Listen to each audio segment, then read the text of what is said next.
सुयश नाम के लड़के ने पंडित जी के ईमेल आईडी पर एक मेल भेजा था।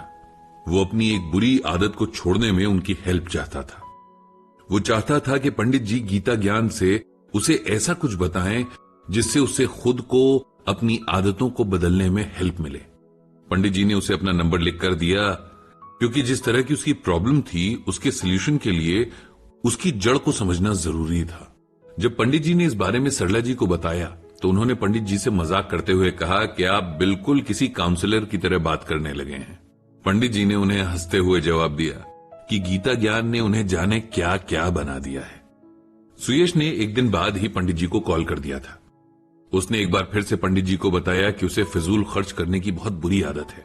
वो ऐसी ऐसी चीजें खरीदता है जिसकी ना तो उसे जरूरत होती है, ना ही वो उन्हें कुछ खास यूज करता है। लेकिन जैसे ही उसके पास पैसे होते हैं उसे बस खर्च करने की इच्छा होने लगती है। इस वजह से पहले उसके पेरेंट्स उसे बहुत गुस्सा करते थे और अब उसकी वाइफ से उसकी लड़ाई होती है। पंडित जी ने पूछा कि क्या वो जब भी कुछ नया खरीदता है तो उसका शो ऑफ भी करता है। इस पर सुयश ने बताया कि वो सोशल मीडिया से लेकर अपने फ्रेंड सर्कल तक हर जगह उस चीज का प्रचार करता है। ऐसा करके उसे बहुत खुशी मिलती है। पंडित जी ने कहा कि उन्हें सुयश के बचपन के बारे में जानना है। उसका बचपन कैसा था, उसकी फैमिली कैसी थी, वगैरह वगैरह। साथ ही उन्होंने ये भी कहा कि ये सब बताने में अगर वो कंफर्टेबल हो तभी बताए। सुयश ने कहा कि उसे अपने बारे में कुछ भी शेयर करने में कोई इशू नहीं है, अगर उससे हेल्प मिलती है तो। उसने फिर आगे बताना शुरू किया। उसके पिता कुछ खास पढ़े लिखे नहीं थे और माता भी अनएजुकेटेड थी। फैमिली का कोई खास बैकग्राउंड नहीं था। उसके पिता एक बहुत अमीर आदमी के यहां काम करते थे। बेसिकली वे उसके घर के केयरटेकर थे।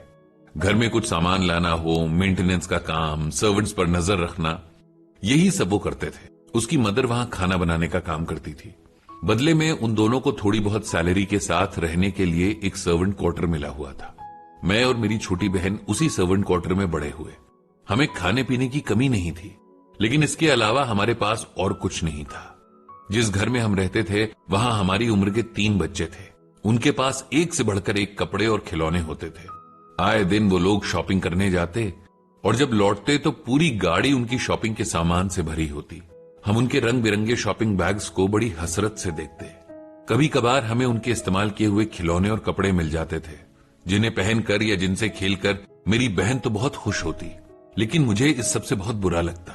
अपनी इंसल्ट फील होती। इस इंसल्ट की फीलिंग की वजह से मुझे उस घर के बच्चों से नफरत हो गई थी, जबकि इसमें उनका कोई भी कसूर नहीं था।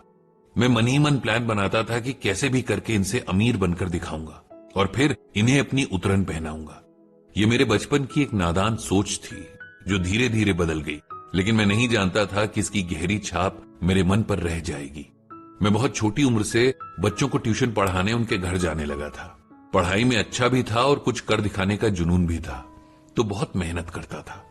मुझे बाहर ट्यूशन पढ़ाने जाते देखकर मेरे पिताजी के जो बॉस थे उन्होंने मुझे बुलाया और पूछा कि क्या मैं उनके सबसे छोटे बेटे को पढ़ा सकता हूं। मुझसे पहले ही मेरे पिताजी ने हाँ कह दिया। उस बच्चे को पढ़ाने के लिए मुझे अपने बाहर के ट्यूशंस छोड़ने पड़े थे, क्योंकि वो बहुत बदमाश था। 1 घंटा तो उसे बिठाने में लग जाता था और तब कहीं जाकर वो थोड़ा बहुत पढ़ता था। ऊपर से उसके पिता ने मुझे कोई फीस भी नहीं दी।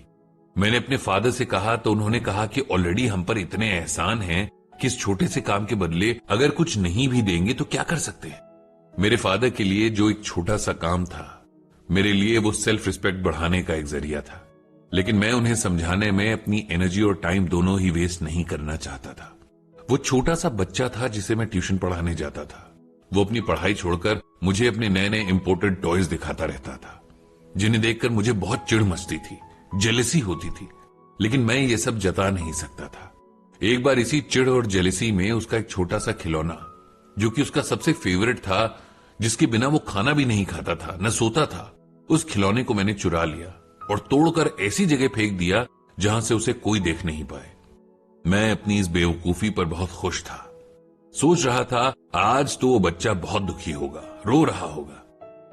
अगले दिन जब मैं उसके घर पहुंचा तो मेरी हैरानी की कोई सीमा नहीं थी। उस बच्चे के पास हूबहू वही खिलौना फिर से मौजूद था। अब मैं समझ गया था कि मैं कुछ भी करके इन लोगों से मुकाबला नहीं कर सकता। अगर मुझे कुछ करना है तो उसके लिए पहले बहुत मेहनत करनी पड़ेगी, खूब पढ़ना पड़ेगा, ताकि जिंदगी में कुछ बन सकूं और मैं भी वो सब कुछ खरीद सकूं जो मैं चाहता हूं। एक तरह से इस घटना ने मुझे और पढ़ने और मेहनत करने के लिए मोटिवेट किया था, लेकिन इस मोटिवेशन की जड़ में कोई अच्छी भावना नहीं थी। किसी को नीचा दिखाने की जिद और जलन की वजह से मैं पढ़ाई पर ध्यान दे रहा था। मैं एग्जाम में अच्छे मार्क्स के साथ जरूर पास हो जाता, लेकिन जिंदगी में मेरा फेल होना तय था। मैं पास होता गया और 12th करते ही मैंने छोटी मोटी जॉब्स करनी शुरू कर दी। अपनी पढ़ाई के साथ साथ करता रहा। जॉब में मैंने बहुत मेहनत की, जिसकी वजह से मुझे अच्छे ऑफर्स मिलते रहे और मेरी स्टडीज कंप्लीट होते ही मुझे बहुत अच्छी पोजीशन मिल गई। अपने पेरेंट्स और छोटी बहन को मैं बहुत पहले उस घर से निकाल कर ले आया था। फिर मेरी छोटी बहन की शादी हुई और उसके बाद कुछ दिन बीमार रहकर मेरे फादर की डेथ हो गई। मैंने अभी तक की लाइफ में कोई नशा नहीं किया, कोई गलत शौक नहीं रखे, लेकिन ये जो महंगे सामान खरीदने का शौक है, ये कब एडिक्शन बन गया मुझे पता ही नहीं चला। शुरू में तो मेरे माता पिता और वाइफ खुश होते थे, क्योंकि उन्हें लगता था कि मैं घर के लिए जरूरी चीजें जोड़ रहा हूं, लेकिन बाद में उन्हें एहसास होने लगा कि मैं बिना जरूरत वाले सामान भी खरीद रहा हूं। मैं घर बुला बुला कर अपने फ्रेंड्स और पड़ोसियों को वो सामान दिखाता था और उनकी आंखों में अपने लिए तारीफ या जलन देखकर बहुत खुश होता था। पंडित जी, मैं जानता हूं कि मैं गलत कर रहा हूं, लेकिन मैं अपने मन को कंट्रोल नहीं कर पाता। आपका ब्लॉग पढ़ा तो लगा कि गीता ज्ञान से मुझे कोई रास्ता मिल सकता है जो मुझे मेरे मन को कंट्रोल करने में हेल्प करे। पंडित जी ने सुयश की बात सुनी और उसे कहा कि उसके केस में सबसे अच्छी बात यह है कि उसे पता है कि उसकी प्रॉब्लम की जड़ कहां है। उसके बचपन में ऐसा काफी कुछ हुआ है जिसकी वजह से उसे पैसे खर्च करके लोगों को दिखाने में मजा आता है। ऐसा करके वो अपने उस इंफीरियोरिटी कॉम्प्लेक्स को कम करने की कोशिश करता है जो उसके साथ बचपन से चला आ रहा है। अब प्रॉब्लम हमें पता है, उसकी जड़ भी पता है, तो उसे बहुत ज्यादा डिस्कस करके कोई फायदा नहीं। अगर हम सोल्यूशन पर बात करें तो ये ज्यादा अच्छा रहेगा। उसके बाद पंडित जी ने सुयश को श्रीमद् भगवद गीता से ये श्लोक सुनाया। असंशयम महाबाहो मनो दुर्निग्रहम चलम अभ्यासेन तु कौन्तेय वैराग्येण च गृह्यते।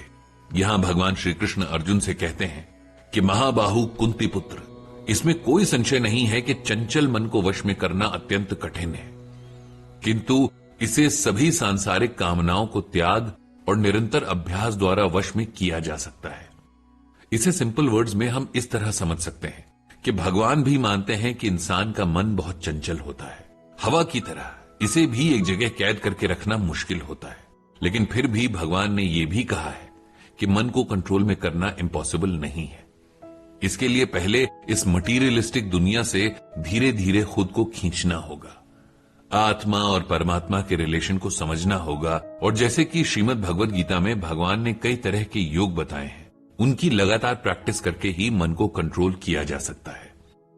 कोई इंसान जिसकी लाइफ में डिसिप्लिन नहीं है, जिसने अपने मन और सेंसेस को कंट्रोल नहीं किया है, ऐसा इंसान न तो भगवान के बताए रास्ते पर मन लगा सकता है, न ही मेडिटेशन कर सकता है।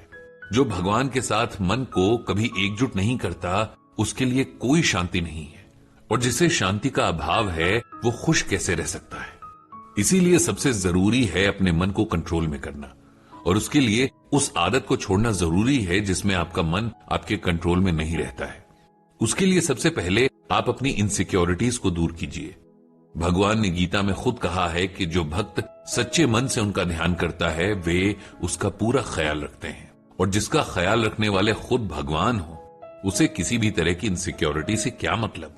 मेडिटेशन से हम अपने थॉट्स को कंट्रोल करना सीखते हैं, और जब थॉट्स कंट्रोल में आ जाएंगे तब मन भी कंट्रोल में अपने आप आ जाएगा। पंडित जी ने सुयश को गीता पाठ करने के साथ साथ मेडिटेशन करने के लिए भी कहा, और उसके लिए मेडिटेशन का तरीका भी बताया। इसके बाद उन्होंने भगवान श्री कृष्ण से प्रार्थना की कि सुयश समेत हर उस इंसान को सही राह दिखाएं जो रास्ते से भटक गया है।